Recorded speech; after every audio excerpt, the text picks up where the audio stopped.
Hello and welcome to Ask Kristi, the Business English Open Forum, the new name. Gonna have to get a little more quick with that one. Listen, welcome to today's live event. This is a question answer Ask Kristi setup where you send in the questions and I do my best to answer them. The subject of these Monday live events is business English and professional communication. And I count on you guys to send in the questions so I can help you get better at professional communications and speaking in English. Anyway, so today I am, again, it's July in France. It's really hot. I will do my best not to just melt away. But I've got an awesome question this week, so it's kind of fun. Before we get started, one, thanks for everybody for your messages. Thanks for the questions. I will do a quick reminder here of how you can get in touch with me. I just had them sitting right here. I have my little email address. Not sure where I ended up putting it. Well, you can always, I'm not going to worry about it. I don't have the papers. I'm going to roll with it. The question that I got that I love this question. I got someone from Japan sent me a message saying his question. He says, I work at an international company in Japan. Sometimes we have foreigners come to our office, and when I introduce myself, I feel like they don't understand or remember my name. It stresses me out. Do you have any advice? I love this question. A little reminder, I used to live in Japan. I speak Japanese. I now live in France. I speak French. I am from the United States. I've traveled all over. I've met people from around the world. And I personally think it's really important to listen to people's names and try to pronounce them properly. A lot of people are not very good at that. And I would say that's kind of across the globe. I think in the United States, people really have difficulty listening to names that sound foreign. I have a friend from Germany.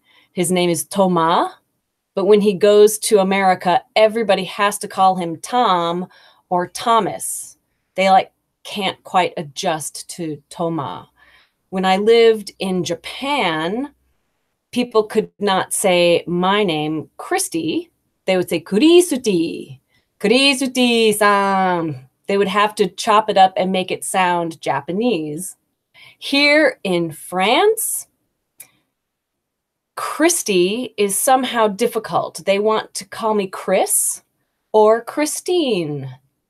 Two names kind of similar because they're names that French people are familiar with, but Kristi seems to be a little confusing. I personally roll with it. Kristi, Chris, whatever. People can call me by my name the best way they can. But I do think it's important to try and listen and to pronounce people's names properly. Understanding that that is difficult in this world, the subject of introducing yourself to someone who doesn't speak your native language. So if it's in English or French or Japanese, I think a lot of people think about vocabulary when they're speaking a foreign language.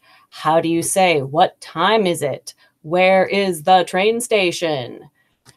But when it comes to introducing yourself, you might say, my name is, and when you say your own name, I think it is very common for people to say their name very fast because you know your name and you're saying an English phrase. My name is Takeshi.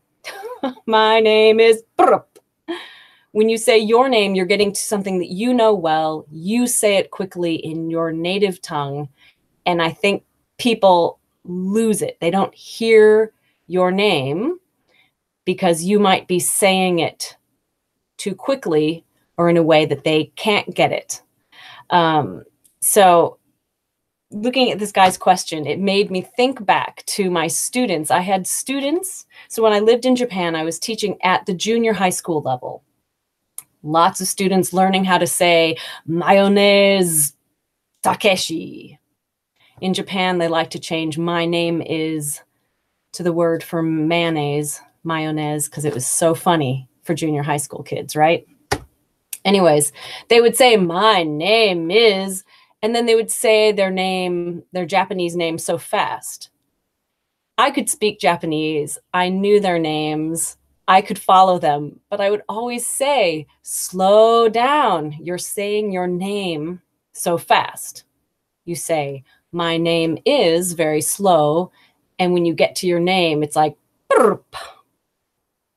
So for those of us who are not at junior high school in a classroom, if we are in an office, if we are trying to introduce ourselves to maybe a new colleague or someone who's come from an office on the other side of the planet to come to your office for a little bit, and you want to introduce yourself, I understand that that could be a little stressful. I can also understand that it's difficult for the person listening to all of the names. I've been in that position as well, where you show up at an office. So imagine you're from Seattle and you're at the Seattle branch of a company. You fly over to Tokyo and you're coming to the office and you're meeting maybe 10 people at a meeting and everyone introduces themselves. It's difficult to catch everybody's name. So I think to my fabulous friend who sent in this question, he was saying, this stresses me out. I think my first bit of advice would be try not to stress out and try and be kind to the person you're saying your name to. I would say, again, try and say your name very slowly.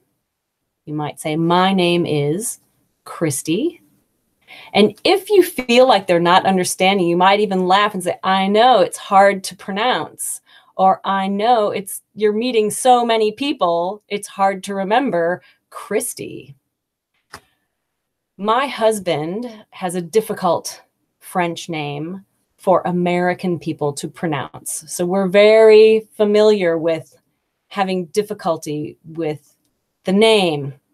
When my husband comes with me to the United States, so he doesn't have to introduce himself in a professional setting, but he meets my friends and my family, and a lot of people in my family, his name is Thierry, and it's a difficult TH sound. It's not quite a T. It's not quite a CH like cherry, but Thierry. It's a little bit difficult. Americans just go, I can't say your name, Terry, Cherry, I don't know what. So my husband comes up against that a lot. He laughs it off as, I know it's so hard. And my family has come up with a nickname. They call him Big T, or not everybody, but some of them call him Big T to avoid the name. I work that in there because you might be able to add a little fun to it, depending on what your name is, depending on the situation. If you want them to remember your name, you might say it again. Like, my name's Kristi. Yeah, I know it's hard to say, Kristi, nice to meet you. Say it again. Or maybe remind them if you see them later at some dinner or drinking situation. You might say, remember, like, I'm Kristi. It was really nice meeting you today. I'm glad you came to town. Introduce yourself again at a second time. I don't think that would be considered rude. I would think it's kind of you to remind them, especially if they've met like 10 people in your office that day. So my advice is, one, take it easy and be kind to the people that you're introducing yourself to. Slow down and make sure you say your name in a way their ear can catch, or maybe make it easier for them to listen. And then try and circle back. Either say your name twice, make a little light joke about it, either like, oh, you've met so many people today, but my name's Takeshi, or whatever. Those would be my bits of advice, maybe to help you in introducing yourself when you have to speak to colleagues or people in a professional setting in English. I would love to find out. I was actually thinking about, in this new era of digital communication, how many people still use business cards. I'm guessing in Japan, they still offer business cards. I'm not sure in the etiquette of Japan or where you are, if you can show your business card so they can see your name while you're saying it. That might be awkward. That depends on other layers of etiquette. I'm curious if people use business cards. If you're out there listening, put me a comment below and let me know where you're from and if you still use, or do you use, business cards when you introduce yourself in professional settings. That is a question for my answer. Anyways, this has been a quick Juku Kristi live event. It used to be Business English Q&A, and now I am calling it Ask Kristi Business English Open Forum, where I'm hoping to create a place where people can come here, ask questions in an open, friendly community. I will do my best to give you some answers and help you communicate better in a professional setting. You can check out information at my website, which is jukukristi.com. You can send in questions for this forum at questions@jukukristi.com, or you can always find me at Kristi@jukukristi.com. I'd love to keep in touch. Head over to my website, check out what's going on, join our mailing list, and come back and see me here each Monday. This forum will be every week at 10 p.m. in Japan, 3 p.m. in Paris, and 9 a.m. in New York City. So check us out next week. I look forward to getting your questions. And remember, Juku Kristi, your favorite place to practice English. I will see you next week.